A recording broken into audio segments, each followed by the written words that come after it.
अल्हम्दुलिल्लाह अल्हम्दुलिल्लाह कफ़ा व सलामुन अला इबादिहिल्लज़ीना इस्तफ़ा अम्मा बअदु फ़अऊज़ु बिल्लाहि मिनश शैतानिर रजीम बिस्मिल्लाहिर रहमानिर रहीम व इज़ल मौऊदतु सुइलत बिअय्यि ज़ंबिन क़ुतिलत वअन अब्दिल्लाह इब्न मसऊद रज़ियल्लाहु तआला अन्हुमा अन्न रसूलल्लाह सल्लल्लाहु अलैहि वसल्लम क़ाल अल-वाइदतु वल मौऊदतु फिन्नार औ कमा क़ाल अलैहि अस्सलातु वस्सलाम। बुजुर्गान मोहतरम और मुसलमान भाइयों, इससे पहले वाली गुफ्तगू में आप हजरात के सामने ये बात आई थी कि किसी के घर में लड़के की पैदाइश हो या लड़की की पैदाइश हो, ये अल्लाह का इख्तियार है। इसमें बंदे का जर्रा बराबर कोई अमल दखल नहीं होता है, बल्कि इस सिलसिले में बंदा तो बिल्कुल बेइख्तियार बेबस होता है। ये तो अल्लाह रब्बुल इज्जत की तक़सीम है। लड़का होना या लड़की होना, ये तो अल्लाह का फैसला है, अल्लाह की मशीयत है, अल्लाह की मर्जी और अल्लाह की चाहत है। जो वालिदैन दुनिया में अल्लाह की इस तक़सीम पर राजी रहते हैं, कल क़ियामत के दिन अल्लाह भी उनसे राजी हो जाएंगे। जो माँ बाप दुनिया में अल्लाह के इस फैसले पर, अल्लाह की इस मशीयत, अल्लाह की इस मर्जी और अल्लाह की इस चाहत पर खुश रहते हैं, कल क़ियामत के दिन अल्लाह रब्बुल इज्जत भी उनसे खुश हो जाएंगे। बेटा अगर अल्लाह की नेमत है तो बेटी अल्लाह की रहमत होती है। दोनों में से जो भी अल्लाह अता फरमा दे, इंसान उस पर अल्लाह का शुक्रगुजार हो। और चूंकि ज़माने जाहिलियत में लोग लड़कियों की पैदाइश को नापसंद समझते थे, तो अल्लाह के रसूल सल्लल्लाहु अलैहि वसल्लम ने लड़कियों की परवरिश करने और उनके साथ हुस्न सुलूक, अच्छा बर्ताव करने के बड़े फजाइल बयान फरमाए हैं, जिनमें से कुछ फजाइल आप हजरात इससे पहले सुन चुके हैं कि लड़कियों की परवरिश करने पर कल क़ियामत के दिन जन्नत में वालिदैन को अल्लाह के रसूल सल्लल्लाहु अलैहि वसल्लम की मायत नसीब होगी। आप सल्लल्लाहु अलैहि वसल्लम का साथ माँ बाप को नसीब होगा। और बच्चियों की, लड़कियों की परवरिश के रास्ते में आने वाली मशक्कतों, आजमाइशों, उलझनों और मुसीबतों पर सब्र करने की सूरत में कल क़ियामत के दिन वालिदैन को, माँ बाप को अल्लाह तबारक व तआला जहन्नम के आग से निजात देकर जन्नत में दाखिल फरमा देंगे। यह है लड़कियों की पैदाइश और परवरिश के ताल्लुक से इस्लाम का नजरिया, इस्लामी तसव्वुर, इस्लामी सोच कि इस्लाम ने कभी भी लड़कियों की पैदाइश पर नाराज होने की, उस पर नापसंदीदगी का इजहार करने की और उस मौके से शिकवा शिकायत करने की इजाजत नहीं दी है। लेकिन हम हिंदुस्तानी मुसलमानों के अंदर मखलूत मुआशरे की वजह से बिरादरान वतन हिंदुओं के साथ उठना बैठना, खाना पीना, रहना सहना और मिलजुल की वजह से जहां दूसरी बहुत सारी खराबियां और नजरियात घुस आए हैं, वहीं पर एक खराब तसव्वुर, घटिया सोच और बुरा नजरिया जो इन हिंदुओं के अंदर मौजूद है, हमारे कुछ मुसलमानों के अंदर भी घुस आया है कि वो अपने घर में मुसलसल लड़कियों की पैदाइश को नापसंद समझते हैं। लगातार एक के बाद दूसरी, दूसरी के बाद तीसरी, तीसरी के बाद चौथी, इस तरह मुसलसल जब लड़कियां पैदा होती है वो नाराज हो जाते हैं, शिकवा शिकायत करते हैं। और ताज्जुब की बात तो यह है कि इस बात में एक औरत ही औरत के खिलाफ जालिमा बन जाती है। शौहर को तो कुछ परवाह नहीं, चाहे लड़का पैदा हो चाहे लड़की पैदा हो, लेकिन घर में लड़की पैदा होने पर, पोती आने पर सास के पेट में मरोड़ आ जाती है, ननद को बड़ा दुख होता है और ये अपनी बहू का, अपनी भाभी का जीना हराम कर देते हैं और कहते हैं कि अगर बेटा होता तो अच्छा होता, ताकि हमारी नस्ल आगे बढ़ती, हमारा खानदान बाकी रहता। जो सास अपनी बहू पर महज इसलिए जुल्म करती है कि उसने लड़की को जन्म दिया, जो सास अपनी बहू को महज इसलिए सताती है कि बेटा नहीं बल्कि बेटी हुई, ऐसी सास को यह बात सोचनी चाहिए कि अगर कल को उसकी बेटी के साथ यही मामला पेश आया, उसकी बेटी को लड़की पैदा हुई और इसी को बुनियाद बनाकर उसकी बेटी के सास ने उस पर जुल्म करना, उसकी बेटी को सताना और उसको तकलीफें देना शुरू कर दिया, तो उसके दिल पर क्या गुजरेगी? उसके घर में उसकी जो बहू है वो भी तो आखिर किसी की बेटी है, किसी का कलेजा है। जो ननद ऐसा सुलूक करती है, ऐसा मुआमला करती है, उसको ये बात सोचनी चाहिए कि अगर कल को उसकी शादी हुई, उसकी कूक से लड़की का जन्म हुआ और इसी बुनियाद पर उसकी सास ने उसको सताना शुरू कर दिया, तो उसके दिल पर क्या बीतेगी? मेरे भाइयों, जो लोग लड़कियों की पैदाइश पर नाराज हो जाते हैं और मां को ही कसूरवार ठहराते हैं और इसी को बुनियाद बनाकर उसको अपने जुल्म का निशाना बनाते हैं, ऐसे लोगों को शायद गुज़िश्ता और अब तक की गुफ्तगू से यह बात समझ आ गई होगी कि लड़का होना या लड़की होना, इसमें अगर शरई नुक्ते नजर से देखा जावे, शरीयत के लॉजिक से देखा जावे, शरीयत की नजर से देखा जावे, तो किसी का कोई कसूर नहीं होता है, बल्कि ये अल्लाह की तक़सीम होती है, अल्लाह का फैसला होता है। यहबु लिमन यशाउ इनासा व यहबु लिमन यशाउ ज़ुकूर, अल्लाह जिसे जो चाहता है अता करता है। लेकिन अगर कोई साइंस का दिल दादा और ऐसा आशिक है कि उसको शरीयत की कोई भी बात उस वक्त तक हलक के नीचे उतरती नहीं है, समझ में नहीं आती है, जब तक कि वो शरीयत की उस बात को साइंस के तराजू के ऊपर तोल न ले, तो ऐसे लोगों को भी ये बात जान लेनी चाहिए कि साइंस से भी ये बात वाज़ेह हो चुकी है। मेडिकल साइंस भी ये बात बयान करता है कि मुसलसल लड़कियों का होना, बेटियों का होना और लड़का न होना, यह मामला मर्द से ताल्लुक रखता है, औरत से ताल्लुक नहीं रखता। हाँ, मेडिकल साइंस ये बात बयान करता है कि अगर किसी कपल को, किसी जोड़े को सिर्फ लड़कियां ही लड़कियां हो रही है, लड़का नहीं हो रहा है, तो साइंस, मेडिकल साइंस ये कहता है कि उसमें मर्द का तो कसूर हो सकता है, औरत का कोई कसूर नहीं होता। मेडिकल साइंस कहता है कि मादे तौलीद मर्द में दो किस्म का होता है, वो मादा, वो मटेरियल जिससे बच्चा पैदा होता है, बच्चा पैदा होने में मुअस्सिर होता है, असर अंदाज होता है, जिसको साइंस की इस्तिलाह में क्रोमोसोम कहते हैं, वो मर्द के अंदर दो टाइप का होता है। एक को मेडिकल साइंस एक्स नाम देता है और दूसरे को वाई नाम देता है। और यही मादे तौलीद,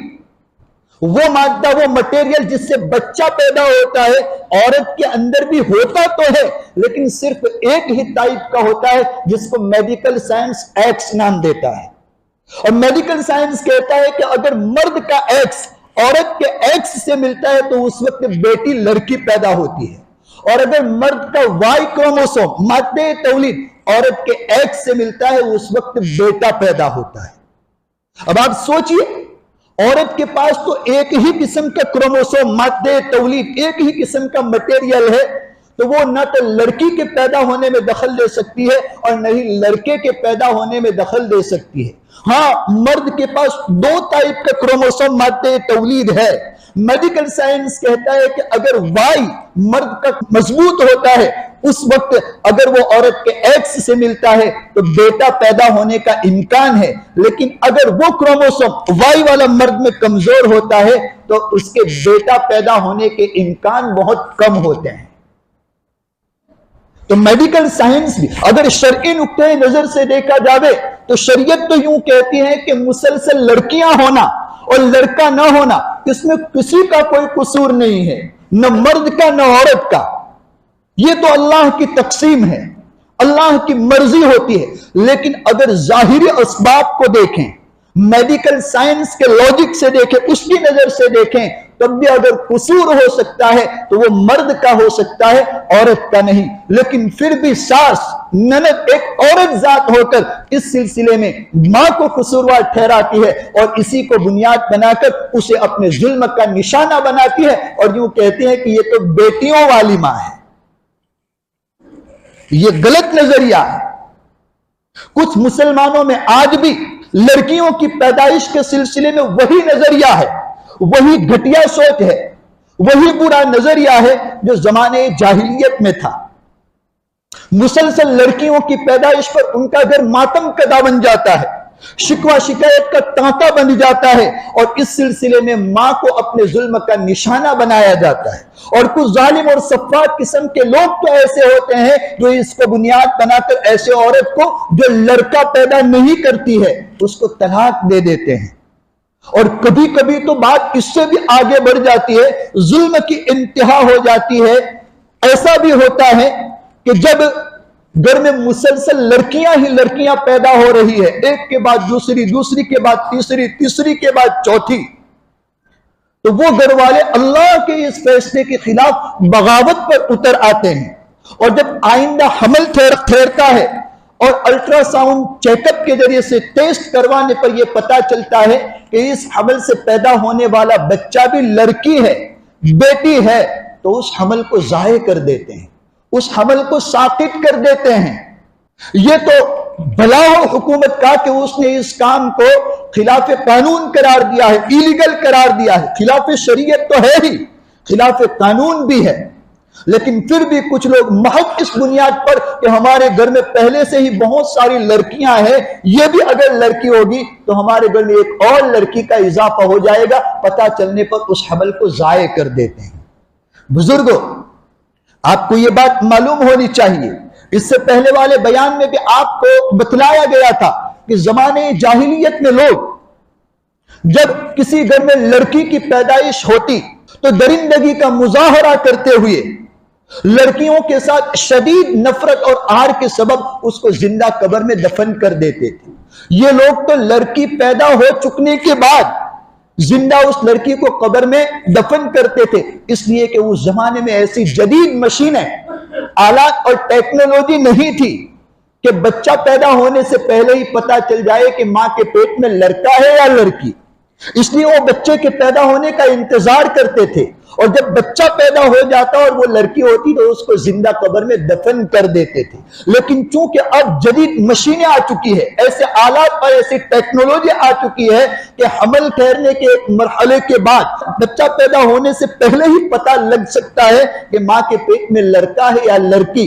तो जो लोग ये नहीं चाहते हैं कि उनके घर में एक और लड़की पैदा हो, जब पता चलता है कि इस हमल से पैदा होने वाली बच्चा भी लड़की होगी, तो उस हमल को दवा वगैरह के जरिए से जाये कर देते हैं, साकित कर देते हैं, खत्म कर देते हैं। जमाने जाहिलियत में लोग बच्ची पैदा होने के बाद उसको जिंदा कब्र में दफन कर देते हैं, लेकिन ये जदीद टेक्नोलॉजी के जमाने में मां के पेट में ही लड़की को जिंदा दफन कर देते। वो लोग कब्र में दफन कर देते थे पैदा होने के बाद, और ये लोग जिंदा लड़की को पेट में दफन कर देते हैं। दोनों काम में कोई फर्क नहीं है। ये काम, ये हरकत वही जालिमाना और जाहिलाना है जो वो लोग जमाने जाहिलियत में किया करते थे। मेरे भाइयों, आपको ये बात मालूम होनी चाहिए कि जब हमल ठहरने के 120 दिन होते हैं, 4 महीने हो जाते हैं, तो बच्चे के जिस्म में जान डाल दी जाती है। आज़ा तो इससे पहले ही बन जाते हैं, हाथ, पांव, नाक, कान, जबान, बिल्कुल पुतला तैयार हो जाता है। लेकिन जब 120 दिन हो जाते हैं तो अल्लाह रब्बुल इज्जत की तरफ से उसमें रूह डाल दी जाती है, उसमें जान डाल दी जाती है। अब मां के पेट में यह मौजूद बच्चा शरीयत की नजर में एक ऐसा ही जिंदा इंसान है जैसे कि वो इंसान जो जमीन के ऊपर चल रहा है। अब मां के पेट में मौजूद इस बच्चे को दवा वगैरह के जरिए से खत्म करना मार देना बिल्कुल ऐसा ही गुनाह है, उसकी बिल्कुल ऐसी ही कबाहत और शनाअत है जैसे जमीन पर चलने वाले एक इंसान को बगैर किसी उज़्र शरई के कत्ल करना। अल्लाह के रसूल सल्लल्लाहु अलैहि वसल्लम ने एक हदीस के अंदर इस बात की तरफ इशारा भी फरमाया है। सअलूहु अनिल अज़ली, एक मौके से एक गज़वे में हजरत सहाबा रिज़वानुल्लाहि ताला अलैहिम अजमईन ने अल्लाह के रसूल सल्लल्लाहु अलैहि वसल्लम से अज़्ल के बारे में पूछा। अज़्ल कहते हैं जब बीवी से सोहबत की जाए, इंजाल का वक्त आए तो मादे मनविया को बाहर फेंक दिया जाए ताकि ये बच्चा पैदा होने का सबब न बने। तो हजरत सहाबा ने अल्लाह के रसूल सल्लल्लाहु अलैहि वसल्लम से पूछा क्या ऐसा कर सकते हैं? नबी पाक सल्लल्लाहु अलैहि वसल्लम ने इसके जवाब में कहा ज़ालिकल वअदुल खफी। आप सल्लल्लाहु अलैहि वसल्लम ने फरमाया कि ये भी मामूली तरीके पर, खुफिया तरीके पर बच्चे की जान लेने की तरह ही है। ये अज़्ल के मुस्तकिल अहकाम है, मैं उसमें पढ़ना नहीं चाहता, मैं आपको ये हदीस सुनाकर बतलाना ये चाहता हूं कि आप अंदाजा लगाइए, अभी तो वो पानी का कतरा है, माँ के पेट में भी नहीं गया, बच्चा दानी में भी नहीं गया, उसको बाहर फेंक दिया। अल्लाह के रसूल सल्लल्लाहु अलैहि वसल्लम ने फरमाया ये मामूली तरीके पर बच्चे की जान लेना है, तो आप अंदाजा लगाइए कि वो बच्चा जिसके सारे आज़ा बन चुके हैं, उसमें जान भी डाली जा चुकी है, रूह भी फूकी जा चुकी है, उस बच्चे को दवा वगैरह के जरिए से खत्म करना अल्लाह के रसूल सल्लल्लाहु अलैहि वसल्लम की नजर में कितना संगीन और भयानक जुर्म होगा। बड़ा संगीन जुर्म है। कोई फर्क नहीं है लड़की को कब्र में जिंदा दफन कर दिया जाए पैदा हो चुकने के बाद, या पैदा होने से पहले दवा वगैरह के जरिए से रूह पड़ने के बाद उसको खत्म कर दिया जाए, दोनों काम में कोई फर्क नहीं है। अगर फर्क हो सकता है तो हमारे एहसासात का फर्क हो सकता है। जिस बच्ची को पैदा होने के बाद कब्र में दफन किया जाता है, हम चूंकि उसको अपनी आंखों से देख सकते हैं, हमारी आंखों के सामने ये काम हो सकता है, इसलिए उसकी भयानकता का, उसकी संगीनी का हमें एहसास होता है और हम कहते हैं कि अरे ये कितना सख्त दिल बाप है जो अपने ही हाथों अपनी ही बेटी को दफन कर रहा है। लेकिन जिस बच्ची में जान पड़ चुकी है, मां के पेट में मौजूद है, जब दवा वगैरह खिलाकर उसको खत्म किया जा सकता है, तो ये जो अमल होता है, ये जो प्रोसेस होती है बच्चे को मारने की, हम चूंकि अपनी आंखों से नहीं देख पा रहे हैं, इसलिए उसकी भयानकता का, उसकी संगीनी का हमें एहसास नहीं होता। अगर कोई आदमी इस प्रोसेस को देख ले, इस अमल को देख ले, तो कभी यह काम करने की जुर्अत नहीं करेगा। यह बड़ा संगीन जुर्म है शरीयत की नजर में भी। हमल को साकित करवाना इसके मुख्तलिफ अहकाम है, लेकिन जान पड़ने के बाद 120 दिन के बाद जान पड़ जाती है, जान पड़ने के बाद दवा वगैरह के जरिए से उस बच्चे को मार देना शरीयत कभी इजाजत नहीं देती। हाँ, एक बहुत शदीद उज़्र होता है जो कभी कभी पेश आता है, उस सूरत में मुआसिरीन उलमा ने दबे दबे अल्फाज में इजाजत दी है। बाकी ये काम 120 दिन हो चुकने के बाद, जान पड़ने के बाद उस हमल को साकित करवाना शरीयत कभी इजाजत, और महज इस बुनियाद पर कि वो लड़की है, वो बेटी है, शरीयत कभी इजाजत नहीं देती। ये बड़ा संगीन जुर्म है। अल्लाह तबारक व तआला ने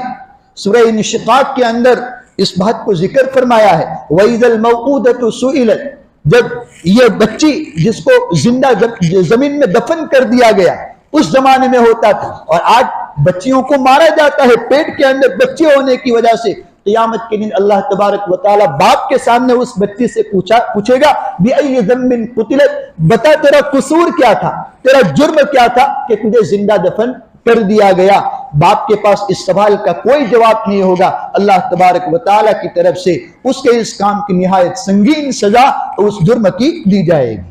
नबी पाक सल्लल्लाहु अलैहि वसल्लम ने फरमाया, हजरत अब्दुल्लाह इब्न मसऊद रज़ियल्लाहु तआला अन्हु की रिवायत, फरमाया अल वाइदतु वल मौऊदतु फिन्नार, इस तरह बच्चियों को मारने वाले लोग कल क़यामत के दिन जहन्नम में जाएंगे।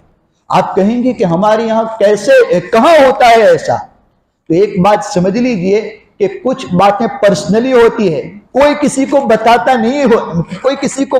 नहीं है, लेकिन ऐसे सवालात दारुल इफ्ता में पहुंचते हैं जिसमें ऐसा ही सवाल होता है कि मेरे घर में पहले से बहुत लड़कियां हैं और आइंदा हमल भी पता चला है कि वो लड़की है, क्या मैं उस हमल को साकित करवा सकता हूं,